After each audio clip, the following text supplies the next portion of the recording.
இந்த நட்சத்திரத்தை ஜென்ம நட்சத்திரமாக கொண்ட சிம்ம ராசி நேயர்களுக்கு இந்த புரட்டாசி மாதம் எப்படி இருக்க போகுது? சிறப்புகள் நிறைய இருக்க போகுது. அதே போல் சிம்ம ராசிக்கு ராசிநாதன் அப்படிங்கிறவர் சூரிய பகவான். இந்த மாதம் பிறக்கும்போது சூரிய பகவான் தனது ராசிக்கு 2வது ராசியில் இருக்கார். அதை விட சிம்மத்தில் கேது பகவான் உட்கார்ந்துருக்கார்.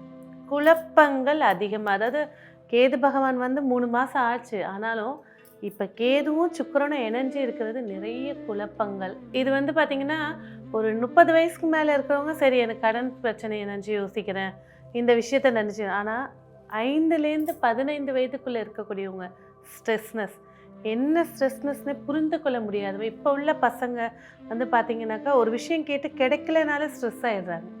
அப்போ இந்த சிம்ம ராசின்னு எடுக்கும்போது ராசியில் சுக்கிரன் கேது அமர்ந்திருக்கிறது கண்டிப்பாக ஒரு பெண் மூலியமாக ஒரு அவஸ்தைகள், தேவையில்லாத பிரச்சனைகள், இல்லை தங்கச்சியை பிரிஞ்சிருக்கேன் அதை நினச்சி ஸ்ட்ரெஸ் ஆகுறது, ஒய்ஃபை பிரிஞ்சிருக்கேன் அதை நினச்சி ஸ்ட்ரெஸ் ஆகிறது, அந்த மாதிரியான ஒரு மன ரீதியான பிரச்சனைகளை ஃபேஸ் பண்ணுறவங்க சிம்ம ராசி.